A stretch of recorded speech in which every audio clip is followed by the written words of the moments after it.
So today we are talking about mental health and substance abuse.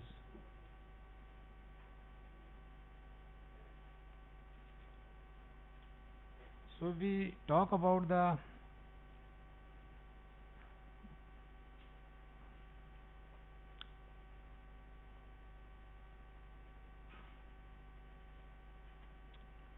definition of health.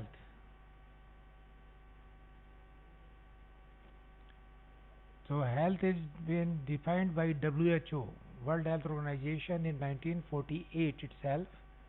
It is a state of physical, mental and social well-being. So a important area is the mental and social aspect along with the physical. Most of the time we are talking about the physical health.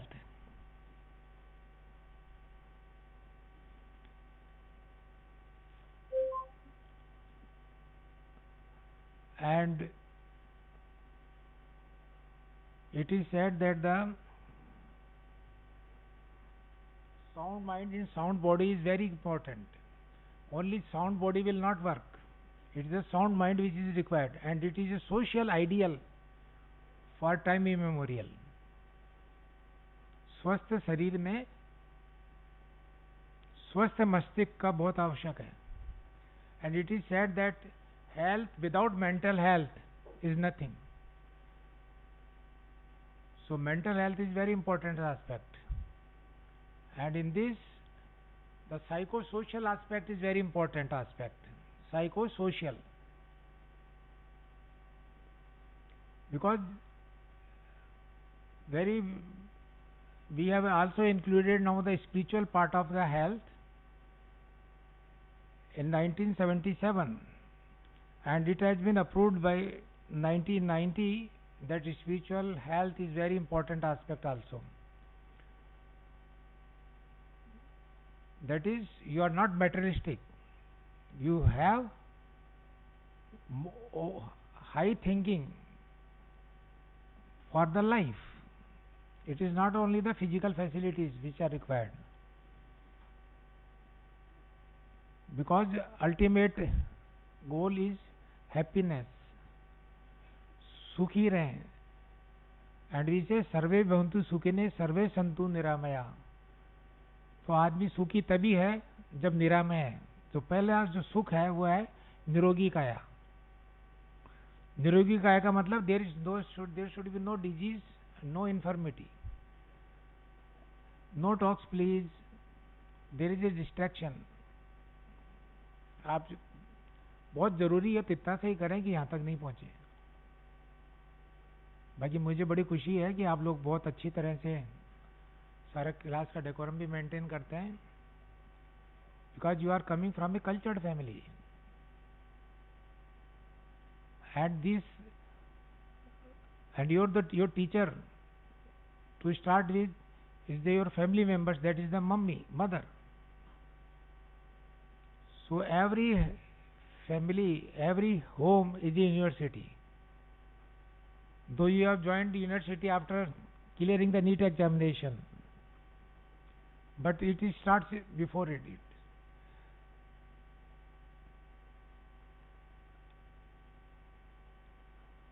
And so in this way your exposure and experience make you more perfect. That is the first requirement. So when we are saying the physical, mental and social well-being, the social aspect, and family is the basic unit of the society, community. And every family there is a teacher. प्रथम गुरु हमारे parents हैं, mother, माता और पिता. And that is carried on throughout the whole life, those who give you some lesson to learn. It is not only the knowledge, it is the learning. Learning and knowledge is different things. So it is make a change.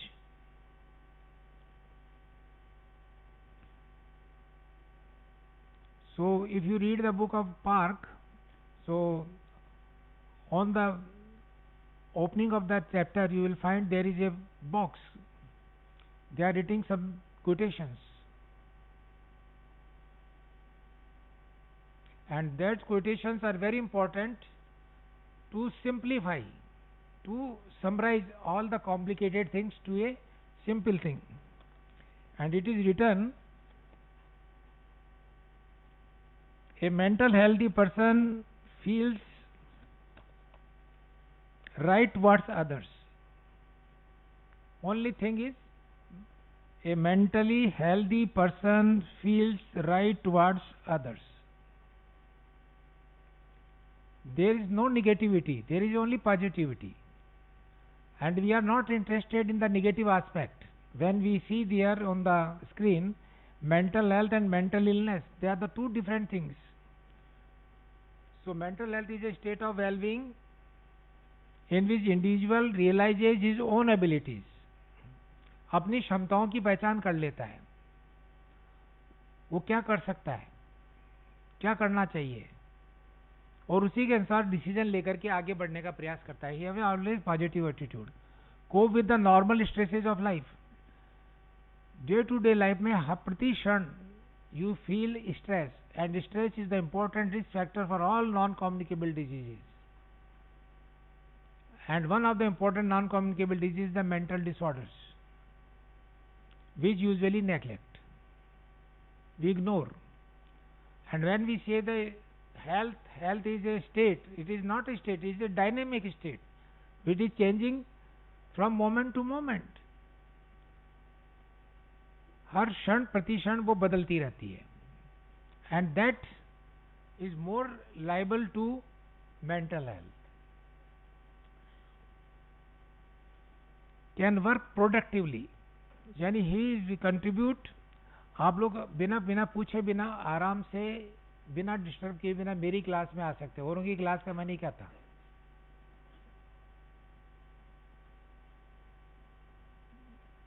और जिससे भी बैठे बैठ जाया करके शांति से. Other teachers allow नहीं करते हैं. मैं भी जब आपकी तरह स्टूडेंट था तो मेरे टीचर्स यदि जो बाहर रह गए तो बाहर ही रह जाते थे. ज़्यादातर लोग वहाँ कॉरिडोर में घूमने की आदत होती है ना, और एक बार वो अंदर आ गए तो उसके बाद में किसी को अलाउ नहीं करते थे. अटेंडेंस की जहाँ तक सवाल है तो जाकर के पीछे पीछे बैठते थे. तो पीछे की 2-3 रो की जो भी अटेंडेंस होती थी उनके गोला लगाते जाते थे, और अटेंडेंस लेने में टाइम पूरा कर लिया करते थे. मैं अटेंडेंस लेता ही नहीं हूँ. अटेंडेंस आपको बता ही दिया है, पेपर में लिख देना. अल्टीमेटली मैं बाद में लूँगा, उसमें से यदि मुझे लगेगा इसमें फर्जीवाड़ा है तो रोकूंगा उसे, otherwise I will allow it. क्योंकि मैं मान के चलता हूँ सब ऑनेस्ट हैं, और यदि किसी की परेशानी है तो मुझे बोलेगा, मतलब टीचर को बोलेगा. मैं तो एक क्लास ले रहा हूँ आपके पूरे इतने पीरियड में, लेकिन जो भी टीचर को यदि आप बताएंगे तो सब आपके वेल विशर्स हैं. इसलिए पॉजिटिव थिंकिंग रखते हुए आप आगे बढ़ें. जैसे मैंने कहा था भाई, जब मुझे डिस्ट्रैक्शन नहीं चाहिए, कोई जरूरी काम है थोड़ा सा हो गया कोई बात नहीं, मैंने कुछ नहीं कहा ना. वरना ज़्यादातर टीचर्स स्ट्रेस में आ जाते हैं, यंग टीचर्स, क्योंकि वो समझते हैं कि ऐसा कुछ हो रहा है, वो डिस्टर्बेंस कर रहे हैं. देखिए मैं उसको डिस्टर्बेंस तो है, लेकिन वो डिस्टर्बेंस पॉजिटिव है निगेटिव है, क्या डिसीजन लूँ कैसे लूँ, वो एक ऑब्जर्वेशन पे डिपेंड करता है. और ज़्यादातर हमारे जैसे नॉन कम्युनिकेबल डिजीज होती है उसमें time is very important factor. वक्त का इंतजार करना पड़ता है हर एक चीज़ का. ये नहीं कि इसका ऑपरेशन ये है, इसकी गोली ये है, इसकी टेबलेट ये है. No talks please. कुछ कहना चाहते हैं तो मुझे कहे खड़े होकर के, हाथ खड़ा करें, खड़े होके बोले, आपको भी सुन लूंगा मैं. कि मेरा पर्पस सिर्फ टॉपिक पूरा करना नहीं है, मेरा सिर्फ आपको इनिशिएट करना, सेंसिटाइज करना है. क्योंकि ये तो बिगनिंग है, और बिगनिंग के अंदर हो सकती है किसी को प्रॉब्लम, लेकिन वो डिस्टर्ब नहीं करें, क्योंकि अपन ग्रुप में बैठे हुए हैं. और भी स्मॉल ग्रुप होता है, मैं इंडिविजुअल बात करता हूँ, मैं बात नहीं करता, मैं बल्कि आपसे पूछ करके आगे बोर्ड पे लिखवाने की कोशिश करता हूँ. लेकिन बड़ी क्लास है तो बड़ी क्लास के अंदर भाई चलो स्क्रीन पे कुछ है तो मटेरियल तो कम से कम कुछ लर्न करके सीखें. तो our main objective is learning. तो प्लीज आगे से मैं फिर कह रहा हूँ, कोई भी परेशानी है तो थोड़ा सा शांतिपूर्वक डिग्निटी रखें भी करें. आपने देखा होगा कि जितने भी साधु संत हैं, बड़े बड़े लार्ज गैदरिंग्स होती हैं, पिन ड्रॉप साइलेंस रहती है, पिन ड्रॉप साइलेंस. किसी को कुछ कहना तो वो भी कह देते हैं. इवन यदि इतनी पिन ड्रॉप साइलेंस होगी तो बाहर की भी कोई भी साउंड होगी वो भी आप फील कर सकते हैं. This depends upon how much you concentrate on particular thing.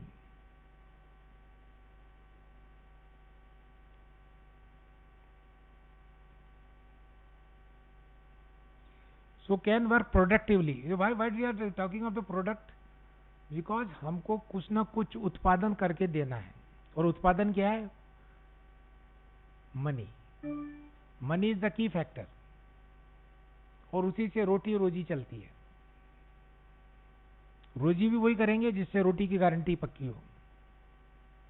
तो प्रोडक्टिविटी. और उसके बाद में कहाँ तक जाना है, मिलियंस में, बिलियंस में, वो एक अलग चीज है. Able to make contribution to the community. Whatever you are doing, you must contribute. अब आप कहेंगे हम क्या कंट्रीब्यूट करें एज ए स्टूडेंट. तो स्टूडेंट्स का रोल यह है कि they should there duty perfectly. अब जैसे कहते हैं what is health for all, लिख लें. ये छोटी छोटी डेफिनेशन सब वाइवा में पूछते हैं. शॉर्ट क्वेश्चंस आते हैं कि 1-2 नंबर के, उसमें इसी तरह की चीजें पूछी जाती है. क्या वेरिएशन आया. और हमारा पर्पज ये कि हमें सिर्फ आपको अल्फाबेट सिखाने हैं. अभी सिर्फ वोकैब्युलरी को मजबूत करना है जिससे कि आपको क्लियरिटी बने.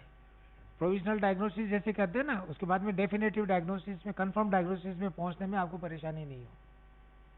और आज की तारीख में जो ट्रेंड चल रहा है कॉम्पिटेंसी बेस्ड वाली बात में, तो उसमें यही चीजें हैं कि कॉम्पिटेंसी कहाँ लेनी है. आपको एक एक शब्द का एक एक मीनिंग होता है, उसको सही ढंग से समझना है. बाकी जो भी आप आंसर देंगे इसका मतलब आपने अटेम्प्ट किया, प्रयास किया और आपको आता है. अब आता कितना है वो इंपॉर्टेंट है. कि 50% तो आना चाहिए. 70% नहीं आए, 50% तो आना चाहिए. और कौन से का? हर आइटम का. हर आइटम का. उस आइटम का जवाब सिर्फ 2 लाइन का हो सकता है, 2 शब्द का हो सकता है, 1 पैराग्राफ का हो सकता है. 1 पैराग्राफ का मतलब वही 25-30 वर्ड, ज्यादा नहीं. तो कहने का मतलब है कि उस तरीके से आप तैयारी कर रहे हैं. तो किसकी तैयारी कर रहे हैं? नीट पीजी की तैयारी कर रहे हैं. और एग्जाम किसका देंगे? एमबीबीएस का. और जो लास्ट मोमेंट पे जाकर के आप अटेंड करेंगे वो फिर ज्यादा आपको कंट्रीब्यूट नहीं करते. और यही कारण है कि इतने लोग अपियर होते हैं, ज्यादातर का सिलेक्शन नहीं होता है. 1-1, 2-2 अटेम्प्ट निकल जाते हैं. जो उनकी चॉइस की सब्जेक्ट वो नहीं मिलता है. आपकी चॉइस का कॉलेज इंस्टीट्यूशन नहीं मिलता है. ये अपना आप क्यों करता है? क्योंकि we are not respecting the time resource. तो इसलिए कहा कि able to make a contribution to the community is the. तो what is health for all? Health for all is depend is a level of health, a optimum level of health. Level कौन सा? Optimum level of health. So that every individual can lead a socially useful. Every individual, प्रत्येक व्यक्ति can lead a socially useful, सामाजिक रूप से लाभदायक हो, and economically, आर्थिक रूप से प्रोडक्टिव हो. तो ये दोनों डेफिनेशन आ गई. तो मेंटल हेल्थ ज्यादा इंपॉर्टेंट है बनिस्बत फिजिकल हेल्थ के. और फिजिकल हेल्थ की जगह फिजिकल फिटनेस भी चाहिए. Because the physical fitness is the first step of happiness. यदि आप मरियल से हैं, आपकी कद काठी सही नहीं है, आपके चेहरे पे वो भाव नहीं है, तो नेचुरली हर एक आदमी कमेंट करेगा, यानी you are not feel physically fit. तो आप पे हैप्पीनेस कहाँ से आ सकती है? और हमारा अल्टीमेट गोल है हैप्पीनेस.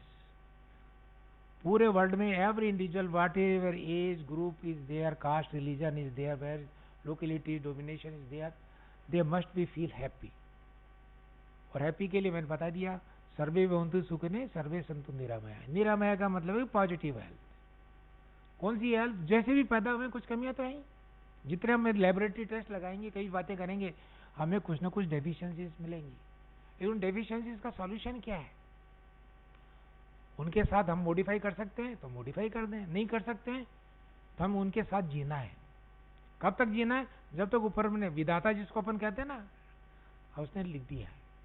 क्योंकि आपकी जीन्स ने आपकी लाइफ को लिख दिया है कि आप कितने तक रहेंगे, कि कौन से आपके रिस्क रहेंगे, कौन कौन सी आपकी स्ट्रेंथ रहेंगी, कौन सी वीकनेस रहेगी, कौन कौन से थ्रेट्स आपको लगे रहेंगे. तो वो सारी एनालिसिस हो जाती है उसमें, जिसको SWOT एनालिसिस कहते हैं, SWOT, strength, weakness, opportunity and threat. अब थ्रेट की जगह लोग बाग कई बार कहते हैं कि चैलेंजेस है, यानी चैलेंजेस को भी आप फेस कर सकें। तो ये बॉडी में लिखा हुआ है, और ये कहाँ से लिखते हैं? और उसी आधार पे हमारे जैसे जैसे वैज्ञानिक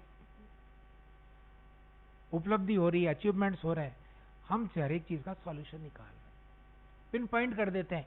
इसका इलाज 100% है, इसका इलाज बिल्कुल नहीं है। क्या है? पेलेटिव ट्रीटमेंट है। आदमी जिएगा, पूरी लाइफ जिएगा, लेकिन उसको अपने आप को मॉडिफाई करना पड़ेगा। अब उसको कैसे मॉडिफाई करें? क्योंकि हर एक जगह कॉस्ट फैक्टर आता, तो हमने हेल्थ फॉर ऑल में क्या रखा कि able to make contribution to the community, यानी बर्डन नहीं होना चाहिए। बर्डन कहाँ से? परिवार से शुरू हो जाएगा। कोई भी परिवार में कोई घटना घट जाती है तो सबसे पहला इफेक्ट मेंटल हेल्थ पे वहीं पे पड़ता है। इसलिए इस चीज में ये वो एरियाज हैं जो आपको फेस करने पड़ेंगे। अब जैसे जैसे इन्फेक्शियस डिजीज की बात कर रहे थे, बहुत बड़ी लिस्ट होती थी, अब आज की तारीख में सब में कंट्रोल कर लिए। क्यों? एनवायरमेंटल फैक्टर्स कंट्रोल में आ गए, वाटर बॉर्न डिजीजेज कंट्रोल में आ गए, एयरबॉर्न डिजीज हम उस हिसाब से कंट्रोल कर लेते हैं, सॉइल बॉर्न डिजीज वैसे कर लेते हैं, फिकर ओरल ग्रुप वैसे कर लेते हैं। यानी हमने कहा sanitation is the only key thing. तो हम सारा इन्वेस्टमेंट अपना पेमेंट कहाँ करते हैं? वहाँ देते थे, instead of treating a illness. हम इलनेस होने नहीं देना चाहते। We want to be have a promotion of health and protection of health throughout the globe. ये चेंज है, इसलिए एजुकेशन भी चेंज हो गई है। किताबों में आपको क्या पढ़ाना है, कितना पढ़ाना है, वो चेंज होता जा रहा है। इसीलिए बार बार मॉडिफिकेशन आते हैं। So mental health, so ability to work in all situations, day to day life. अब एक बच्चा है, पहली बार स्कूल जाता है, उसको फेस करनी पड़ती है सिचुएशंस को। वो कैसा फेस करके आता है, खेलता कूदता जाता है, दूसरे दिन कहता है मुझे तो वहीं जाना है, सुबह पहले तैयार हो जाता है। दूसरा बच्चा रोता है, जबरदस्ती आप उसको कर रहे हैं, डांट फटकार रहे हैं, उसके बाद में जा रहा है, और उसके बाद में क्या लर्न करके आ रहा है। यानी मेंटल स्ट्रेस तो शुरू में हर पल पल मिलेगी, लेकिन उसका सॉल्यूशन क्या है? सॉल्यूशन ये है कि हमें उसमें रहते हुए इस एनवायरनमेंट में वो पॉजिटिव थिंकिंग के साथ, यानी मेंटल हेल्थ की बात करनी है कि बच्चे पे बर्डन नहीं डालना है। क्या जरूरी है कि उसकी राइटिंग लिखे, ABCD भी लिखना सीख जाए तीसरी चौथी क्लास में, जैसे LKG UKG में भेज देते हैं, वो बड़े बड़े किताबें दे देते हैं। अरे कोई नहीं करनी है। इसीलिए पूरे दुनिया में चेंजेज आ रहे हैं। आज की तारीख में किस तरह की एजुकेशन होनी चाहिए, वो चेंज आ रहा है। क्यों? मेंटल हेल्थ की बात कर रहे हैं। वो मेंटल हेल्थ काफी हद तक साइकोस, अब आपने लक्ष्य मेरा तो यही बनाना है, भाई ठीक है कर लो। अब पुराने जमाने में पता था मुझको ये काम करना, तो वो बच्चा खेलता खेलता अपना फैमिली ऑक्यूपेशन को सीख जाता था, परफेक्शन आ जाता था उसमें। अब आज की तारीख में कोई उन ऑक्यूपेशन में नहीं जाना चाहता, चेंज करना चाहता है। तो इस तरह की चीजें आपकी मेंटल हेल्थ को, और उसे मेंटल हेल्थ से आपकी जो बॉडी एबिलिटीज होती है वो डेवलप नहीं हो पाती, कैपेसिटीज, और कैपेसिटीज नहीं आती तो हमेशा इनकम्प्लीट काम रहता है। इनकम्प्लीट हमेशा दुखदायी होता है। काम तो चलता है लेकिन दुखदायी होता है, और वही चीज है। तो हम भाई किसी को दुखदायी नहीं बने और सबको बराबर चीज मिले, समानता है। इसीलिए इक्वेलिटी की भी बात करते हैं और इक्वेबिलिटी की भी बात करते हैं। इक्वेलिटी एंड इक्वेबिलिटी दो अलग अलग चीजें हैं। इक्वेलिटी भी चाहिए और इक्वेबिलिटी भी चाहिए। अब उसमें हम बात करते हैं जस्टिस की, तो जस्टिस की बात करते हो, जस्टिस हर एक लेवल पे बदल जाता है, हर प्लेस पे बदल जाता है, टाइम पे बदल जाता है, और हमको उस सिचुएशन में सोचना है। हमें थिंक तो ग्लोबली है लेकिन एक्ट लोकली है। सबसे बड़ी चीज क्या है कि आपको विचार तो सारी दुनिया भर के उठाने हैं, लेकिन वो कौन सा इंप्लीमेंट होगा लोकली, उस पर ध्यान देना है। तब जाकर के आप स्पेशलिस्ट बन पाते हैं, सुपर स्पेशलिस्ट बन जाते हैं। और आज की तारीख में हम कहते हैं कि MBBS डिग्री का मतलब ही स्पेशलाइजेशन है। क्योंकि MBBS डिग्री ऐसे थोड़ी मिल जाती है, पूरे 5 साल की डिग्री है। और वो भी कब है? आपने इतने सारे कॉम्पिटिटिव एग्जामिनेशन क्रॉस करके इस लेवल पे आए। लेकिन आप में यदि वहां निगेटिविटी, मैं तो सिर्फ MBBS हूं, इसका मतलब ये व्यक्ति आगे बढ़ने वाला नहीं, और बढ़े भी जाएगा तो ट्यूबुलर विजन से बढ़ेगा। ट्यूबुलर विजन से क्या होगा, एग्जामिनेशन तो क्लियर कर लेगा, लेकिन डे टू डे लाइफ में जो एग्जामिनेशन एक पुअर व्यक्ति लेगा, एक बीमार व्यक्ति लेगा, एक अनपढ़ अशिक्षित व्यक्ति लेगा, उसमें फेल हो जाएगा। जब उसको सेटिस्फैक्शन नहीं मिलेगा, खुशी नहीं मिलेगी काम में, तो नेचुरली सारी मेहनत बेकार चली जाएगी। इसलिए हम कहते हैं कि आपका ब्रॉड बेस फाउंडेशन है एमबीबीएस, और एमबीबीएस में जितने सब्जेक्ट हैं उसके फाउंडेशन की छोटी छोटी चीजें आपको प्रैक्टिस में लानी है, जब भी कॉम्पिटेंस डेवलप होगी। और डेली ही थोड़ी थोड़ी सी चीजें करनी है, ज्यादा नहीं करनी है, जितना आपकी क्षमता है, और सबकी क्षमताएं अलग अलग है। इसलिए सब ये नहीं सोचे कि वो आगे है मैं पीछे हूँ, सब एक ही जगह जब चल के आएंगे तो घूम करके उसी बिंदु पे पहुंच जाते हैं। सब कहता है कि ये आगे, वो अरे कोई तो किसी के आगे होता है, कोई पीछे होता है, यदि एक सर्कल में चल रहे होते हैं। लेकिन एक पॉइंट है, लक्ष्य का पहुंचना, पॉइंट इज द लक्ष्य। So what is mental illness? Any disease or condition that affects. So mental health is a positive thing and mental illness a negative thing. क्योंकि अल्टीमेटली जब सब ज़्यादा नॉलेज कर लेंगे, हमें तो मालूम पड़ेगा कि ज़्यादातर मेंटल इलनेस का कंप्लीट क्योर नहीं है, रिकरेंसेस बहुत ज़्यादा हैं, ये प्रिवेंटेबल है, क्यूरेबल नहीं है। फिर जो कंडीशन हो गई है उसमें पेलेटिव है। फिर पेलेटिव का मतलब भी है कि उसमें आपको कुछ समझौतों के साथ उसकी पीड़ा को कम कर रहे हैं। वैष्णव जन तो तेने कहिए जो पीर पढ़ाई जाने रहे, तो पीर है, उसको पीर हरने की वाली बात है। वो पीर सिर्फ पेशेंट की नहीं है, उसके अराउंड उसके फैमिली मेंबर्स की भी है। तो इनको बचाने के लिए और करने के लिए आपको आज की तारीख में पूरी दुनिया में जो एक मॉडिफिकेशन हो रहा है, चेंज हो रहा है, उसको इनकलकेटेड करना है और उसको हर एक लेवल पे बिफोर बर्थ से शुरू कर देना है वाली बातें आएंगी। तो ये भी नेक्स्ट स्लाइड्स आएंगी, तो उसमें मैं थोड़ा सा फास्ट भी चलूंगा और इस तरीके से आपको क्लियर होती जाएगी। सो एनी डिजीज और condition that affects the way person think. अब सोच बदलती है कि साहब मेरा झूठ बोलने से मेरी पिटाई नहीं हुई। एक आदमी कहता है कुछ भी हो जाए मैं सजा ले लूंगा लेकिन सच्ची बोलूंगा। सामने वाला कहता है खुश होकर के मिठाई भी दे देता है या कोई उपहार भी तो दे देता है, बोला इसमें इतना करेज है, शक्ति है, और ये कह रहा है कि आगे से मैं ये गलत काम नहीं करूंगा। झूठ बोलना गलती है, अरे कहने के लिए तो एक स्टेटमेंट लग रहा है, लेकिन आपकी डे टू डे एक्सपीरियंस में जो लाइफ में आप करते हैं वो आपकी मेंटल हेल्थ को अफेक्ट करता है। लेकिन आपने कह दिया मुझे समय से काम करना, आपकी थिंकिंग क्या है, भाई मुझे खाना कब खाना है, मुझे सुबह उठना कब है, कितना खेलना कूदना है, क्या खाना है क्या नहीं खाना है, डूज एंड डोंट्स तो लाइफ में ले लेते हैं, तो वो थिंकिंग है। फिर इनकी फीलिंग क्या होती है आपकी। एक को आदमी को देने में सुख मिलता है, एक आदमी को लेने में सुख लगता है, एक मांगने वाला बनना चाहता है, एक दातार बनना चाहता है, और उसके बाद में फील करता है कि मैंने भले किसी की कोई भी सेवा करी, मुझे कितना आनंद आया।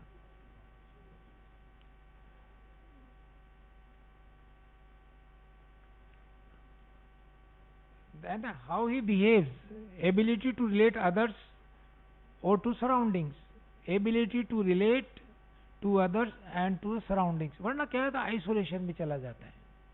आज की तारीख में क्या हो रहा है, आदमी हर एक आदमी सिर्फ अपने तक सीमित हो गया है।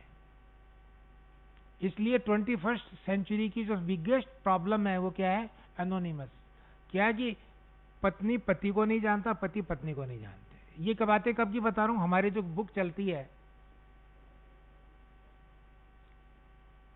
इंटरनेशनल लेवल की बात कर रहा हूं। मैंने 91 में जब मैं विदेश यूनिवर्सिटी में पढ़ा रहा था कि दुनिया की सबसे नई समस्या क्या होने वाली है, बिगेस्ट प्रॉब्लम क्या है, बोले ये है क्योंकि हर एक आदमी अपने फिजिकल ग्रोथ के लिए, डेवलपमेंट के लिए लगा हुआ है।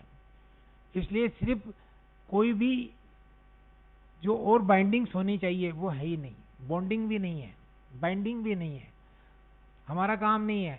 और बच्चों को जिस तरह के हमने इतनी फैसिलिटी दिला दी, इतना ये करा दिया, हम इतना ऐसा करवा देंगे, तो आज की तारीख में आप जैसे टीवी पे देखते हैं सीरियल्स चलते हैं सोनी पे, रोड पे, वो क्या आ रहे हैं, वो आज की कहानी आ रही है, जो कि शुरुआत हो चुकी है। यानी it is the beginning of A epidemic, outbreak हो गया शुरू। जो चीजें थी नहीं वो पैदा हो रही है, और उनका ट्रीटमेंट क्या है और क्या प्रॉब्लम क्या है, तो वो आप खुद ही सोचते हुए बताएंगे इसका तो सॉल्यूशन सिर्फ इतना सा है, कितना इजी है। लेकिन उसको इम्प्लीमेंट करना कितना डिफिकल्ट हो रहा है। क्यों? क्योंकि आपका डेवलपमेंट जिस माहौल में हो रहा है, तो ability to relate to others and surroundings बहुत मुश्किल हो गया। क्योंकि आपकी कहता है, मुझे जब तक, मैं एक स्टूडेंट था, वो कहता था कि जब तक सर्जरी नहीं कर लूंगा, तो उसने प्रेजेंट कैसे करना शुरू किया, वहीं पर ही बता रहा हूँ, एक कॉन्फ्रेंस में मिला था, तो उसको इंट्रोड्यूस करा दिया हमारे दूसरे प्रोफेसर ने वेट से, बोले इनसे मिल, ये फील्ड में काम करवाएंगे कम्युनिटी का। तो मैंने कम्युनिटी प्रैक्टिसेस वहां पे करवाई बड़े शहर में।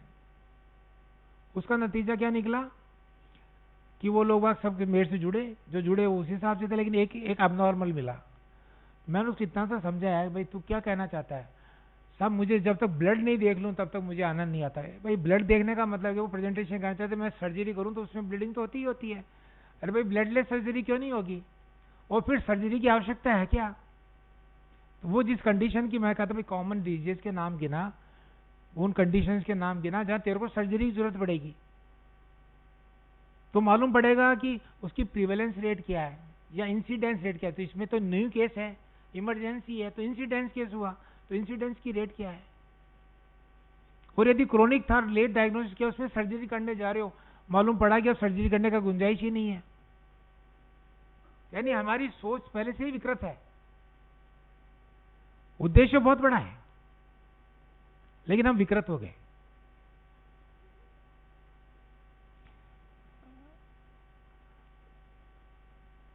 मैं फिर भी एक बार और सजेस्ट करूंगा, जो भी है, जो भी एक्टिविटी आप कर रहे हैं, पहली बात तो गलत है, दूसरा डिस्ट्रैक्शन बिल्कुल नहीं होना चाहिए। फिर भी बहुत अर्जेंट है, जरूरी है। जैसे मेरे फोन आए बीच में, मेरे को पता था कि वो जिसका व्यक्ति ने फोन किया उसको रिप्लाई करना, अदरवाइज मैं काट देता उसी टाइम ही। तो प्लीज आप जो भी करना जरूरी है करें, लेकिन डिस्टर्ब मुझे नहीं करें, और इवन आपके बगल वाले को भी डिस्टर्बेंस नहीं होना चाहिए, ये सोच करके करें।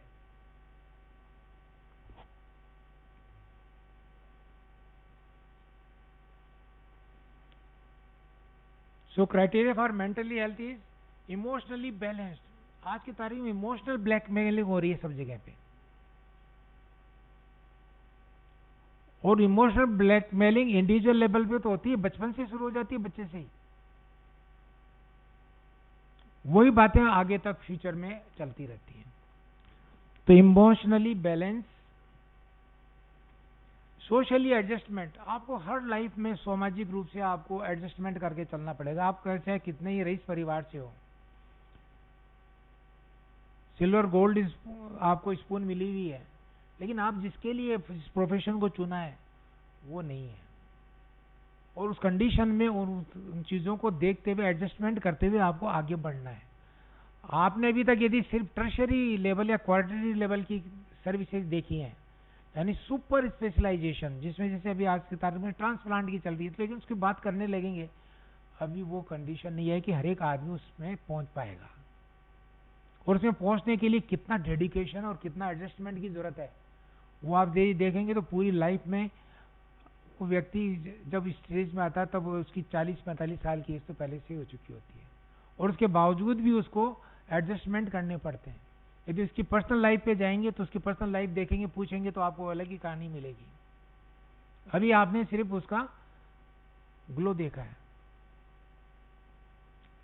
उसके पीछे उसने कितना एडजस्टमेंट किया वो नहीं देखा है। तो सोशल एडजस्टमेंट मेंटली हेल्दी के लिए बहुत जरूरी, क्योंकि यदि मन में संतुष्टि नहीं है, हैप्पीनेस आ ही नहीं सकती।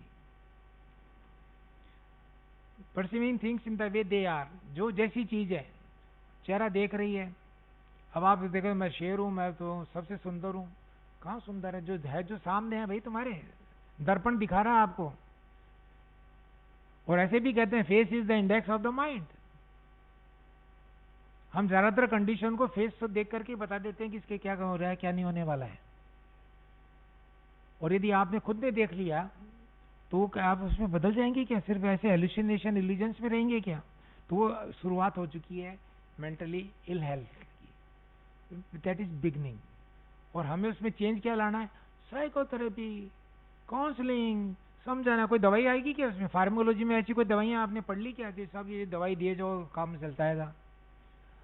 उनकी भी लिमिटेशंस है, वो भी एक सिर्फ को एडजस्टमेंट करने के लिए दी है, उस पर टोटली काम नहीं चलने वाला।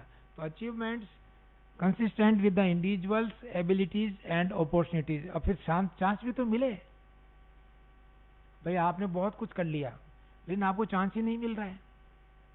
क्यों? आपके समाज में, आपके कंट्री में जो लॉज बने हुए हैं और हैं, उनको फॉलो करना पड़ेगा। उनको फॉलो नहीं करेंगे तो आप भले कितने एबल हो, कैपेबिलिटी हो, आपको कभी ना कभी बिहाइंड द वार्स कर दिया जाएगा कि साहब आपने ये सर्जरी क्यों कर दी? आपके लिए इतनी इतनी चीज़ें की आवश्यकता थी, आपके पास तो वो है ही नहीं, सिर्फ MBBS थे आप तो। फिर आपने ऐसा कोई सर्टिफिकेट नहीं ले रखा, आपने ये नहीं कर रखा। और जबकि वो काम where there is no doctor, where there is no person available to save the life, आपने कोई ऐसी लाइफ सेविंग चीज कर दी तो इसको आपको मान्यता नहीं दे रहे हैं। तो कहने का मतलब ये है कि क्राइटेरिया ऑफ मेंटल हेल्थ के अंदर ये है कि achievements consistent with the individuals ability and opportunities depend करता है। तो यानी आपको फिर उसी के लिए संघर्ष करना पड़ेगा। फिर उसके लिए क्या होगा? फिर आप ही को एडजस्ट करना है। वो एडजस्टमेंट क्या है कि आप चाहते हैं मुझे सिर्फ यहीं मिले ये सब चीजें, मेरे शहर में ही मिले। आपको शहर में नहीं मिलेगी, you have to go to the periphery, जहां पे कोई नहीं पहुंचा है, वेयर नोबडी हैज रीच्ड, जहां सबसे ज्यादा आपकी आवश्यकता है, आपकी सेवाओं की आवश्यकता है। So what is the importance? So WHO suggests the half of the world's populations are affected with a mental illness. So half of the यानी 50% population mentally affected है, यानी इलनेस है। इलनेस का मतलब मैंने मेंटल दो तरह की डिजीज होती हैं, सीरियस और माइल्ड। तो ज्यादातर को माइल्ड है, लेकिन तो इल ही है, और उस वजह से they affect there productivity. So WHO suggest half of the world's populations are affected with the mental illness with an impact on their self esteem. सबसे बड़े आत्म सम्मान को सबसे बड़ा टेस्ट पहुंचता है। एंड रिलेशनशिप, आपस में है ही नहीं रिलेशन। आज की तारीख में अड़ोसी पड़ोसी है ही नहीं। परिवार के सदस्य यदि हैं तो कोई नहीं है, माई लिमिटेशंस आर देयर, मैं कैसे करूं कि नहीं करूं, नहीं करूं तो कैसे करूं। और जबकि पहले क्या था? पहले परिवार पहले है, रिलेशनशिप पहले है, अड़ोसी पड़ोसी की है, अतिथि हमारा भगवान का रूप है, हम उसको भी अटेंड करेंगे। आज की तारीख में भीख मंगा आ गया। अरे भाई ठीक है, मॉडिफिकेशन हुआ है, लेकिन हरेक को उस नज़र से देखोगे तो जो रियल में नीडी है उसको भी नहीं देख पाओगे। तो इस कहने का मतलब है कि इस तरीके से ये मेंटल इलनेस में हमने खुद ने अपने आप बना ली है। अब उसमें क्या है? फिर वही काउंसलिंग एक्सपेरिमेंट है। मैं माल के पास खड़ा था, कोई शाम के टाइम में मेरी गाड़ी के आगे किसी ने लगा दी स्कूटी, मैं निकाल नहीं सकता था। फिर बाद में एक लड़की आई कि sir I have this problem, I need this much money, मैंने उसको दे दिया। मुझे पता था कि ये गलत बोल रही है, लेकिन फिर भी मैंने कहा कि यदि कल कोई वास्तव में नीडी हो तो क्या इसने ज़्यादा अमाउंट थोड़ी मांगी है। शिवा से अब दूसरे से क्या मालूम हो गया? अब दूसरी बार में हमें दूसरे को जो भी नीडी होगा हम उसकी भी मदद नहीं कर पाएंगे, बल्कि हम उसको नज़र से बदल जाएगी। लेकिन फिर भी मैंने कहा नहीं, अपने को नहीं बदलना है, हमें किसी की भी मदद करनी है। Positive thought. तो पॉजिटिव रिलेशनशिप के साथ में आपको आगे चलना है, तब आप मेंटली हेल्दी होंगे। यानी आपने सेल्फ, जिसको कहते हैं ना सेल्फ एस्टीम है, आजकल सेल्फिज्म हो गया है। आत्मसम्मान को, मेरे को उसने जवाब क्यों नहीं दिया? अरे भाई उसका कोई प्रॉब्लम थी क्या? पहले देख लेते आपने कब कहा था, कैसे कहा था, फिर उसको एक मौका तो दे, दूसरा मौका दे। सिर्फ आपको आत्मसम्मान दिख रहा है और सामने वाले की कोई समस्या है तो उसके हिसाब से आप उसको कंप्रोमाइज नहीं करने के। तो ये मेंटली हेल्थ के लिए तो इस तरीके से बारीक बारीक चीज़ों को देखते चलते हैं। तो जब सर्वे करते हैं तब इस तरह से लगता है कि इतनों को तो माइल्ड है, इतनों को सीवियर है, और इतनों को सब क्लिनिकल, जिसको कहते हैं ना, दिखती नहीं है, लेकिन वो एक अपना आप में पर्सनैलिटी डिसऑर्डर है। यानी सबसे बड़ा डिसऑर्डर है डेलिक्वेंसी, गलत व्यवहार करना, वो अभी लंबी डिजीजेस की लिस्ट आएगी तब आपको इसमें बात करेंगे। Ability to function in everyday life, ability to function in everyday life. अभी आज की तारीख में हॉस्टल के अंदर कुछ बच्चे आए, चीफ वार्डन साहब के साथ मिलना चाहते थे, उनके पास कुछ समस्याएं चल रही थी, मैं कॉरिडोर में मिल गया। मैंने कहा बेटा कैसे आना हुआ? बोला साहब पानी की समस्या है। क्या समस्या है? ये कोई नई चीज है? पूरे जयपुर शहर में हम इतने बड़े हो गए, लिमिटेड आवर्स में पानी आता है एक टाइम पे, और अजमेर में तो हफ्ते में पहले एक बार आता था, फिर 2 बार आने लगा, और अभी भी कई इलाकों में पानी नहीं पहुंचता है। तो आपको इन सब के साथ में ability to function in every day life में करना है। अब आप जब भी चाहो उठो, मनाए जैसे कर लो, पानी का इंतजाम करो नहीं, और कि सब पैसे नहीं लग रहे, सरकारी नल है, सरकारी है, या हमने तो पेमेंट कर दिया वन टाइम, आप उसकी रेस्पेक्ट नहीं करोगे तो प्रॉब्लम आप तो फेस कर रहे हो, दूसरों को भी करनी पड़ेगी। फिर दूसरे लोगों को देखना पड़ेगा कि ऐसे लोगों के लिए क्या एक्शन लेना है। तो आज की तारीख में मैनेजमेंट ये रह गए। हेल्थ प्रॉब्लम्स के लिए बात करेंगे और कुछ प्रॉब्लम की बात आएगी तो ये सॉल्यूशंस है।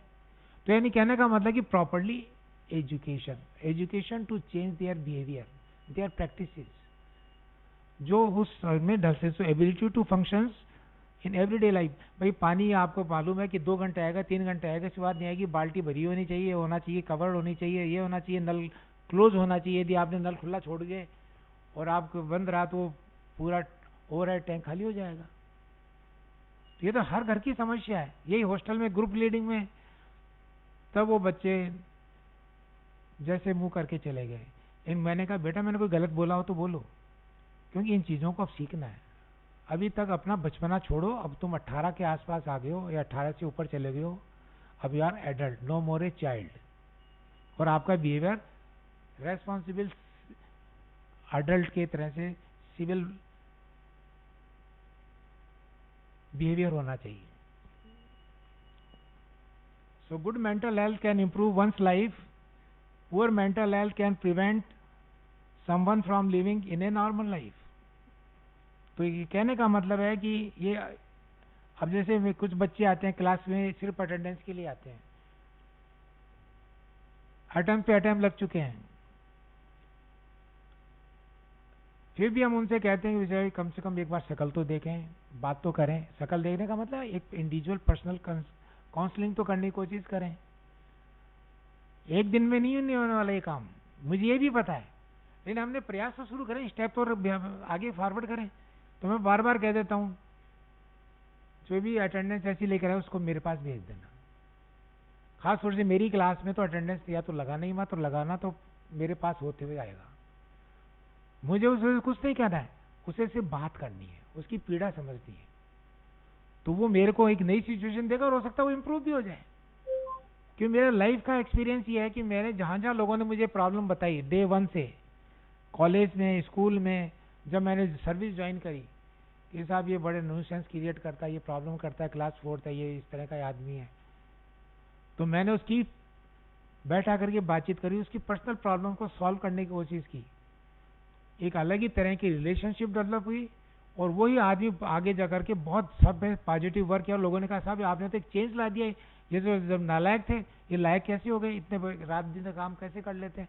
अरे भाई हमें सिर्फ वेट नहीं करना है, हमें सिर्फ उनकी मेंटल कंडीशंस को समझते हुए, उनकी लिमिटेशंस को समझते हुए, या उनकी एबिलिटीज को समझते हुए उनको काम देना है। हो गया काम। तो ये चीजें risk factors for mental stress कहते हैं। अब आपने कह दिया जब मेरे को तो आपने लेबल लगा ही दिया, झूठा है, मक्कार है, कामचोर है, तो अब तो मैं ऐसे ही रहूंगा, करवा लो काम मेरे से। आगे समझ में? लेकिन आपने कहा कि नहीं यार कैसे हो सकता है, तो फिर आया क्यों था तू ड्यूटी पे, इतने वजह से रुकता क्यों है? यानी तेरे में कुछ है, यानी वो है सेल्फ एस्टीम। सेल्फ एस्टीम क्या है? बराबर का रेस्पेक्ट भी नहीं देता। जूनियर आदमी आया, वो कहता है मेरी तरह से दौड़ के बता। अरे भाई एक 50-55 का हो गया और एक अभी से 25-30 का है, तो वो दोनों को कंपेयर कैसे कर सकते हैं? तो इसलिए इस कंडीशन में फिर यही कहता था ये दादा इसके पास अनुभव है, इसकी रेस्पेक्ट कर, इसको 2 चीज सीख इससे। वो उससे बोलने का मौका दो कि वो इतना होगा कि वो अपने घर से भी सब चीज़ें, अब तक का लाइफ का सब चीज़ें हैं वो ला करके आपको देना शुरू कर देगा। तो मेरे स्टूडेंट्स को लेकर के जाता था रूरल पोस्टिंग्स में, reorientation of medical education programme में। तो जो सबसे नालायक लोग माने जाते थे वो अच्छी क्लास लेते थे और अच्छे सारे किट लाते थे। सारे जो गवर्नमेंट ऑफ इंडिया ने, भारत सरकार ने, राजस्थान सरकार ने उनको जो सिखाया, वो जो वॉल्यूम्स दिए, चीजें दिखाई, फिर उनसे मैं कहता इनसे जो भी आपके मन में आते हैं प्रश्न पूछे, लेकिन इनमें क्या है इमेज देखो टीचर की, ये टीचर है, दे आर टीचिंग यू। इनको ये मत कहो कि ये क्लास 4th है या वार्ड बॉय है या ये मल्टीपर्पज हेल्थ वर्कर है या सैनिटरी वर्कर है या, and he is not a doctor. सिर्फ डॉक्टर की रेस्पेक्ट करोगे, क्यों? डॉक्टर की भी रेस्पेक्ट करो, इसकी भी करो, तो आपको अपना आप ही लर्निंग मिलती चलेगी।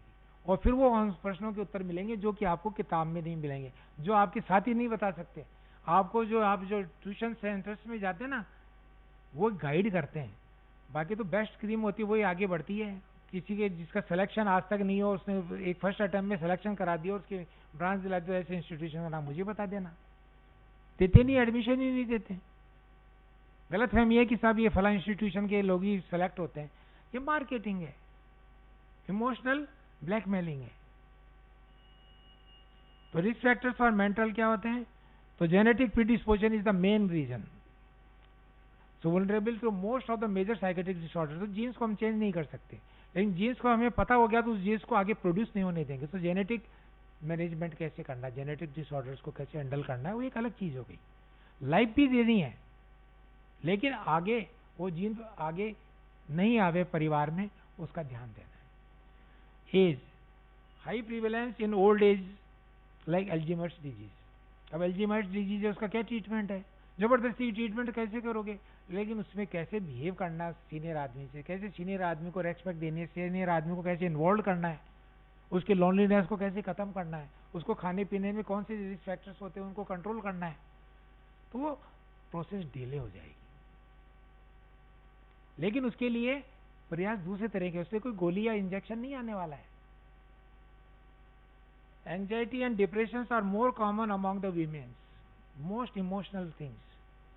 हम नेचुरली वल्नरेबल कैसे कर सकते हैं? तो वल्नरेबल को मोडिफाई करने का एक तरीका है कि उनसे बिहेवियरल काउंसलिंग की बात आएगी और उनको कहेंगे भाई इस तरह का ये तो नॉर्मल चीज, नॉर्मल है, ये इस तरह का चीज होता है, इसमें आप ऐसा कर सकते हैं, आप इतना ऐसे कंट्रीब्यूट कर सकते हैं, आपके इमोशन को ऐसे काम तो आप डिप्रेस नहीं रहेंगे। यानी आप ज्यादा से ज्यादा, डिप्रेशन का आंसर क्या है? टॉक। डिप्रेशन में आदमी अकेले कोने में बैठा रहना चाहता है, नहीं, उसको ज्यादा से ज्यादा लोगों के साथ इन्वॉल्व करके उससे बात करनी है, लेट्स टॉक। और यही थीम थी WHO की अभी डिप्रेशन की 2017 में जो थी ना, थीम थी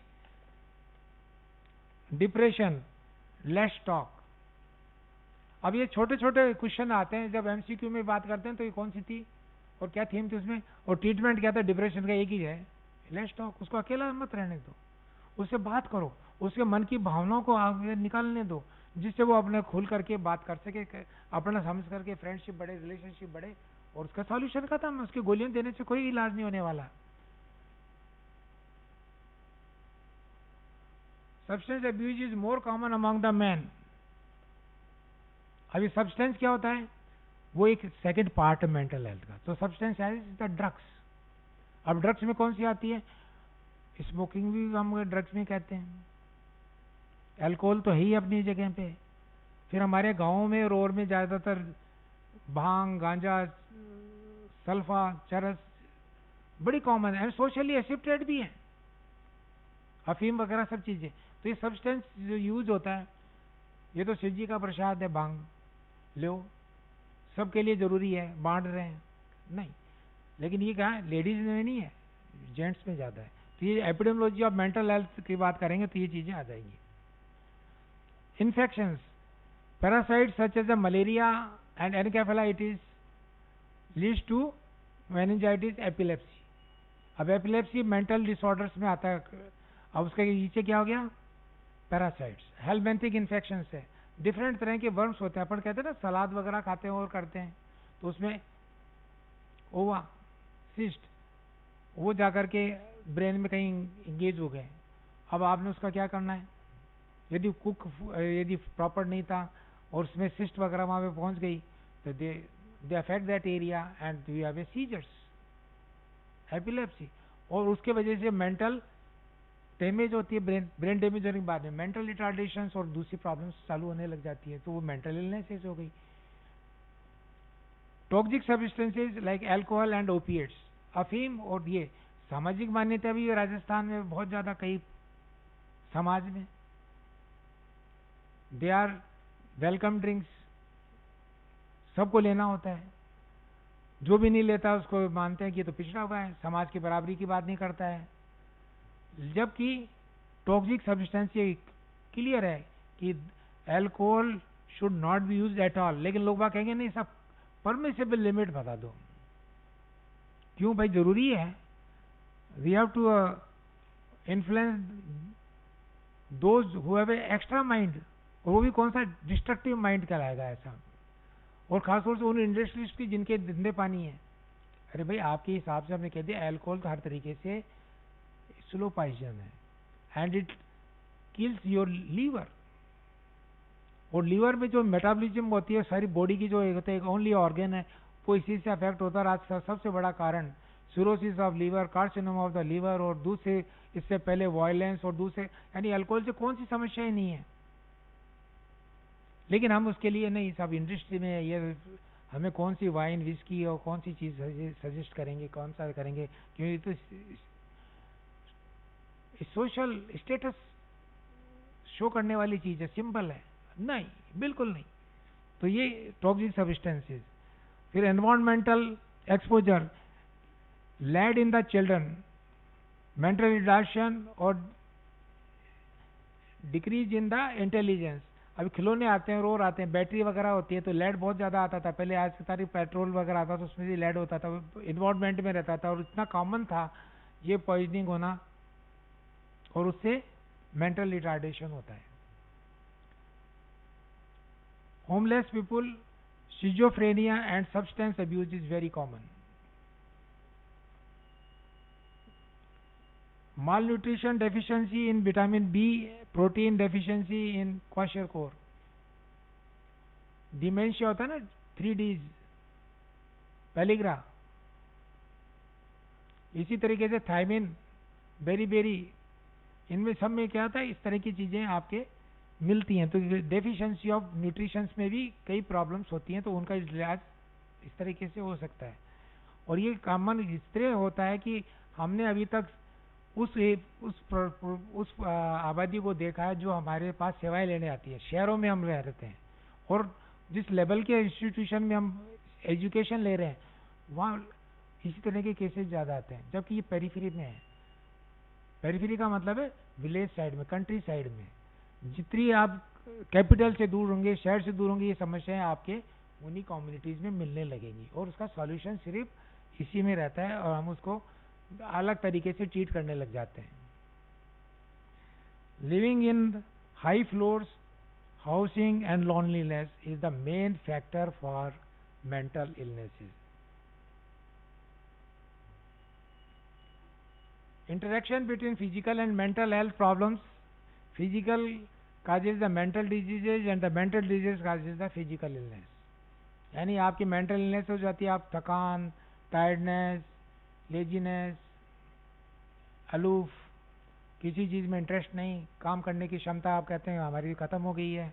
तो फिजिकल फिटनेस.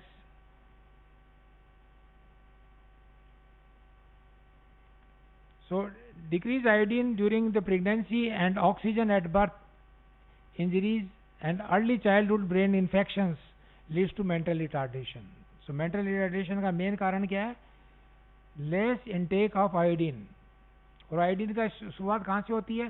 प्रेग्नेंट वीमेन को आयोडाइज साल्ट खाना ही खाना है, क्योंकि जो आयोडीन वो ले रही है वो सबसे ज़्यादा डेवलपिंग फीटस के उसमें काम आता है, ऑर्गन सिंथेसिस में.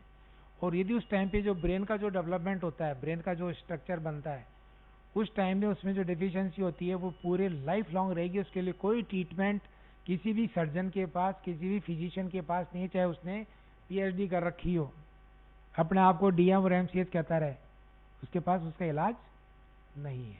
वो सिर्फ वही है पैलिएटिव थेरेपी वाली बातें करेंगे, और जिसकी फैमिली में इस तरह के बच्चे होंगे वो फैमिली बर्बाद है. तो और सॉल्यूशन कितना है? Iodise salt. तो गवर्नमेंट ऑफ इंडिया ने क्या कर रखा है, पूरे वर्ल्ड में क्या चल रहा है, iodise salt even public distribution system, ration की दुकान से सस्ता मिलता है, वरना 25 रुपए की या 28 रुपए की जैसे 1 किलो आता है आयोडीन साल्ट, उनके लिए सिर्फ 1 रुपए में मिल जाता है। आगे समझ में? तो ये क्या है कि और हमने इसको यूनिवर्सलाइज कर दिया। क्यों? ये प्रिवेंटेबल है और फूड के साथ जाता है, तो फूड सबको खाना है, जैसे पानी सबको चाहिए, खाना सबको चाहिए, तो उसमें यदि आयोडीन जाएगा और डेली लाइफ में जाएगा, उसका लॉन्ग इफेक्ट, क्योंकि ट्रेस एलिमेंट बहुत माइन्यूट अमाउंट में चाहिए लेकिन डेली चाहिए। सो आउटसाइड और या फिर आपके फूड में हो, तो वो फूड जो होते हैं वो ज़्यादातर डेफिशिएंट होते हैं, या आपकी जैसे प्रैक्टिसेस होती है तो उसको एक्स्ट्रा देने की बात आ गई। ऐसी oxygen at the birth injury, अब जैसे बच्चा होता है स्टिल बॉर्न, कि पैदा होते ही बाहर आते ही उसने सांस नहीं लिया, क्राई नहीं की, तो जितना लेट होता है तो समस्या हो जाती है। तो यानी आपका न्यूनेटल मैनेजमेंट की बात करते हैं, नेटल केयर की बात करते हैं खासतौर से, तो उसी टाइम पे ऑक्सीजन सिर्फ ये नहीं कि बाहर से देनी थी, बात यह है कि हमें उस बच्चे को स्टिल बॉर्न को किस तरीके से हैंडल करना है डिलीवरी के दौरान में, वो बहुत इंपॉर्टेंट है। And early childhood brain infections, अब ब्रेन इन्फेक्शन क्या था कि एक जमाने में tuberculosis very common, helminthic infections very very common, and they leading to the encephalitis, brain encephalitis, and brain encephalitis affecting the whole body system। मैंने ऐसे ऐसे बच्चे देखे हैं जिनको राउंड वन इन्फेक्शन, पेट के कीड़े होते हैं किलाला, लटे जैसे कैचवा निकलता है, वो ब्रेन तक पहुंचे हुए हैं, और उसके बाद में उनके कौन से सिम्टम्स निकले, ब्रेन का जो अफेक्ट एरिया हुआ वही अफेक्ट होता चले गया, और उनकी लाइफ अल्टीमेटली ये हो गई कि वो they will come the burden of the family and the society. कब तक आप देखेंगे, कैसे करेंगे? तो जबकि इनका ट्रीटमेंट कितना सा था, सैनिटरी लैट्रिन बननी चाहिए, फूड हाइजीन होनी चाहिए, पर्सनल हाइजीन होनी चाहिए, तो नेचुरली आपके जितने भी एक्स सिस्ट वगैरह जो है वो नहीं जाएंगे बॉडी में। कैसे नहीं जाएंगे? जैसे हमारे यहाँ कहते हैं छाछ बहुत अच्छी चीज है, छाछ कैसे निकालते हैं गाँव में, जैसे बिलो करके, फिर उसमें से घी निकालते हैं, तो हाथ से, नाखून तो बड़े में, बच्चे की पोटी साफ करके आए और करके आए, आप खुद के करके आए तो कभी साबुन से हाथ धोए नहीं, मिट्टी से हाथ धोए, हाथ तो लिए वैसे ही, और वो कहाँ से एग सिस्ट वगैरह इसमें, और वो कौन सा मीडिया हो गया, प्रोटीन भी है और उसमें सारे जो चाहिए आपको, शुगर्स वगैरह सब है, वो अच्छे कल्चर वो करते हैं, और इसी वजह से आपने देखा छाछ खट्टी हो गई 2-3 घंटे बाद ही, हम उसको फिर भी काम में ले रहे हैं और कर रहे हैं, वो जाकर के बॉडी के अंदर फिर आगे जो सिस्ट होती है बॉडी में जाकर के पहुंच जाती है, और वो फिर ब्लड सर्कुलेशन के थ्रू बॉडी के कौन से ऑर्गन में नहीं जाती है, इंक्लूडिंग ब्रेन, तो बड़ा कॉमन होता है। तो उसका सॉल्यूशन क्या? Prevention, personal hygiene, food hygiene, नाखून कटे हुए होने चाहिए, हमेशा हाथ धो लेने चाहिए बिफोर एंड आफ्टर, अपने खाना खाने के पहले और टॉयलेट जाने के बाद में हाथ धोना बहुत जरूरी है। हैंड वॉश, आज की तारीख में इतनी बड़ी इन्फेक्शियस डिजीज आई तो हमने कहा भाई hand wash is the only solution. आज की तारीख में हर तरह के इन्फेक्शियस डिजीजेस का, चाहे कोई सी भी डिजीज की बात कर लो, चाहे वो फंगल हो, चाहे बैक्टीरियल हो, चाहे वायरल हो, personal hygiene and hand wash. फिर सोशल डिस्टेंसिंग की बात करने लगे तो वो इसी तरह की बातें, इसमें एनकेफेलाइटिस की बात है, जैसे तो brain tuberculosis, extra pulmonary tuberculosis में बड़ी कॉमन बच्चों में, और इसी वजह से कहते हैं बीसीजी का टीका इसी बीमारी से बचाता है। इसलिए बच्चों को पैदा होते ही विद इन आवर्स हम कहते हैं इंस्टीट्यूशनल डिलीवरी में बीसीजी का टीका लगाना। BCG vaccine is live vaccine, उसको भी ढंग से लगाना है। अब कहते हैं ये कोई भी लगा लेगा, अरे कोई तो लगा लेगा मान ली, क्योंकि depending upon the your limitations resources, लेकिन इसको आपने जिस तरीके से प्रेजेंट किया वो ये शो करता है कि आपने इसको लाइटली लिया है, जबकि ये लाइट चीज नहीं है। हम जब पूछते हैं कि भाई इंट्राडर्मल लगेगा, सब कुछ नहीं, ज्यादातर बच्चे फाइनल एमबीबीएस में एग्जाम में बता नहीं पाते, ज्यादातर बच्चे नहीं बता पाते, और फिर हम कहते हैं बेटा क्यों मजाक कर रहा है, चलो एक बार दोबारा किताब खोल के बता दे, कम से कम आज तो सीख जा, हमें पता तो वो पास होगा, हम पास कर देंगे, 50% वाला पास है। और तेरे को गलत फहमी में फर्स्ट अटेम्प्ट में पास हो गया और तुझे इतना ब्लंडर तो तू कर रहा है कि कौन से लगा रहा है, इंट्रामस्कुलर लगा रहा है, फिर कौन सी सिरिंज से लगा रहे हैं पता नहीं, सिरिंज भी नहीं देखी, कभी देखा जाने कुछ नहीं की। तो यानी कॉम्पिटेंसीज के लिहाज से एक एक लाइन एक एक शब्द को भी पढ़ेंगे ना तो उसके बारे में आपको सिर्फ आपस में चर्चा करके सिर्फ 4-4 5-5 लाइन भी सिर्फ संग से सीख ली तो आप हेल्दी हो गए। कौन से? मेंटली हेल्दी, क्योंकि आप अपने डे टू डे की जो प्रैक्टिस है सोशल एडजस्टमेंट की बात आएगी और काम करने का उसमें आपका एडजस्टमेंट होता रहेगा, you will not be under stress. Nutritional deficiency such as protein energy malnutrition leads to mental retardation, then depression interacts with the cardiovascular illnesses and vice versa। तो डिप्रेशन से कार्डियोवैस्कुलर डिजीज होती है, जितना depression होगा उतनी ही आपके heart की problems होती है। और यदि आप एंजॉय करते हैं, खेलते कूदते हैं और करते हैं, डिप्रेशन में नहीं आते तो आप अटैक दूर दूर तक नहीं होता है। So anxiety, depression and substance abuse can also be complicate existing physical disorders.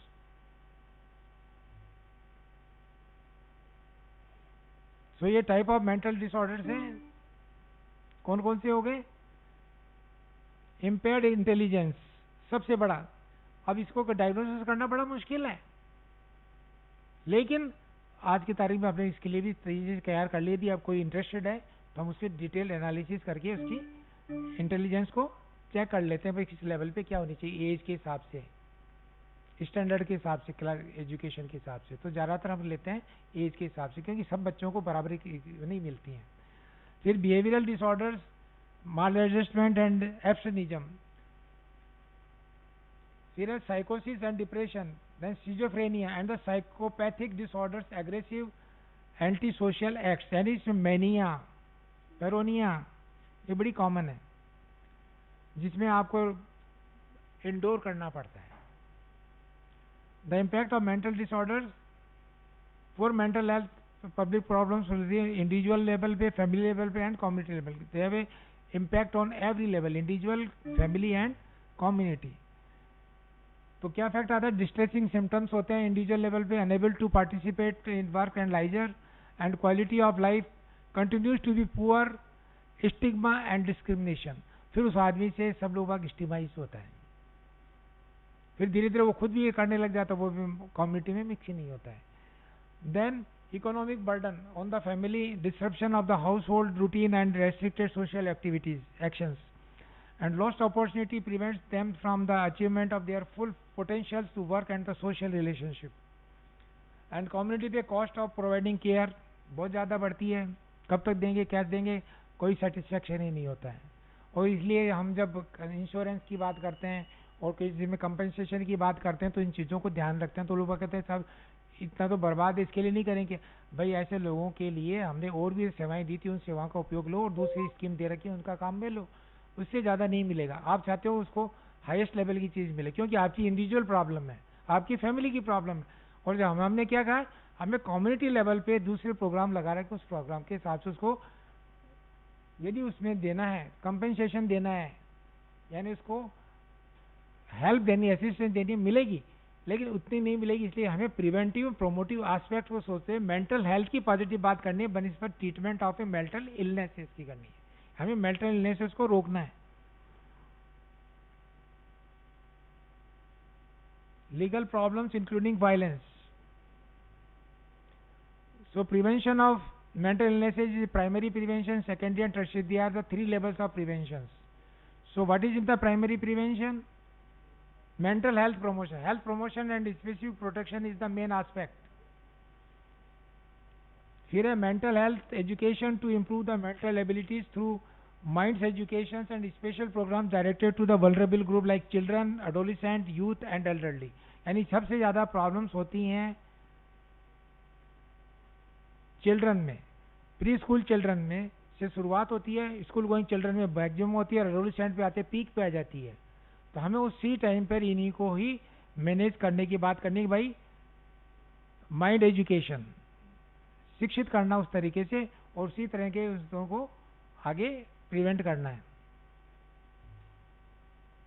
Genetic counselling attended, so normal foetal development, no exposure to x ray ray and no self intake of drugs. किसी भी तरह की दवा का उपयोग तो करना ही नहीं है।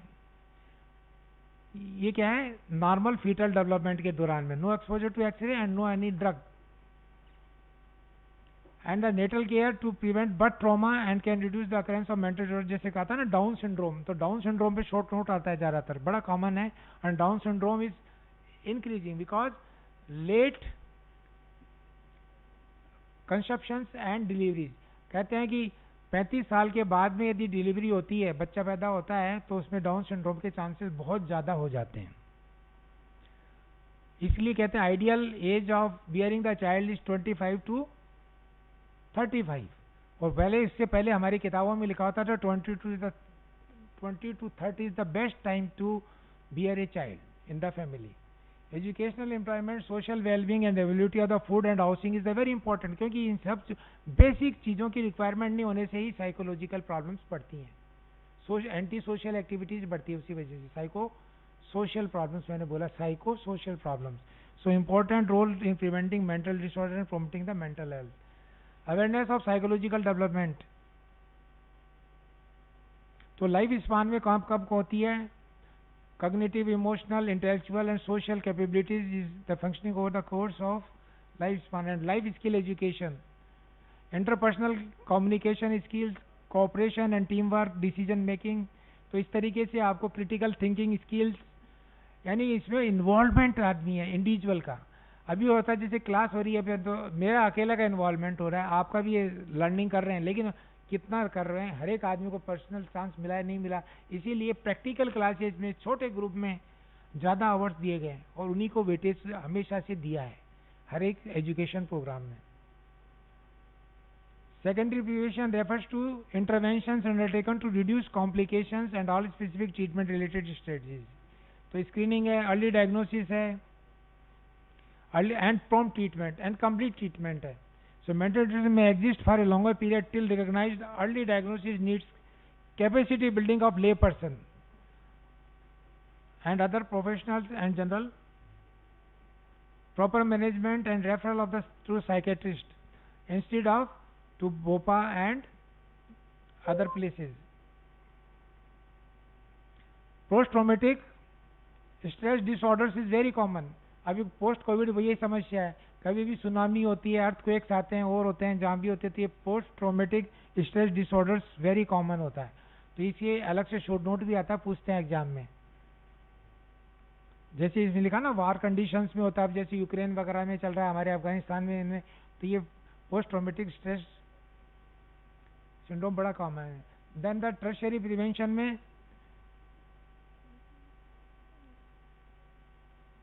interactions to reduce the disability in all forms of rehabilitation। all form of rehabilitation vocational है, educational है, physical है ना, social rehabilitation है, ये सारे के सारे integration of needy group in the society is needed. तो इस तरीके से ये बहुत लंबी चीज़ है। और सब्सटेंस अब्यूज का मतलब सिर्फ drug addiction is the substance abuse, इसलिए इसको शॉर्ट में मैंने आपको बता दिया है। अब इसमें सब्सटेंस अब्यूज ड्रग अब्यूज में क्या डिफरेंस है, ये थोड़े थोड़े से मार्जिनल चीजें आती है। Drug abuse of any use of non prescribed non controlled substance और drug without medical reason is the substance abuse. लेकिन आप यदि ड्रग मिस यूज कहलाएगा, वो अब्यूज नहीं है। वो कैसे, prescription medications with clinical efficacy but abuse potential and non adverse effects links to improper use as psychiatric medications with sedative, anxiolytic, analgesic and stimulant properties. अभी जैसे एनाल्जेसिक्स बहुत ज़्यादा काम में ले रहे हैं और उस वजह से डोज बढ़ती जा रही है और उसके बाद में इतनी डिपेंडेंसी हो जाती है, तो वो मिस ड्रग अब्यूज कहलाता है। जबकि सब्सटेंस अब्यूज क्या कहलाता है, यही दवाइयाँ अब ओवर द काउंटर लेते हैं, विदाउट प्रिस्क्रिप्शन के लेते हैं, और उसमें भी कॉम्बिनेशंस लेते हैं जो कि बाजार में आपने बैन कर रखी है, फिर भी ये बाजार में उपलब्ध हो रही हैं। क्यों? उसमें मनी मिलती है और लोगों को उसके लिए, तो सब्सटेंस अब्यूज कहलाता है। तो ड्रग डिपेंडेंस फिर इसी तरीके से, तो ये इस तरह से छोटी छोटी चीजें हैं जिनकी आपको हल्की सी डेफिनेशन देनी है। तो tolerance needs to increase the dosages of drug to each original effect of the drugs. तो साइकोट्रोपिक ड्रग्स होती हैं, तो ये साइकोट्रोपिक ड्रग्स का उपयोग आजकल कुछ ज़्यादा इसलिए होने लगा कि मेंटल डिसऑर्डर्स, एंग्जाइटी, स्ट्रेस को लो करने के लिए कहते हैं साहब बहुत ज़्यादा परेशान है तो कुछ दो, तो दे दिया, लेकिन उसके बाद में वो डिपेंडेंसी एंड टॉलरेंस बढ़ती जा रही है।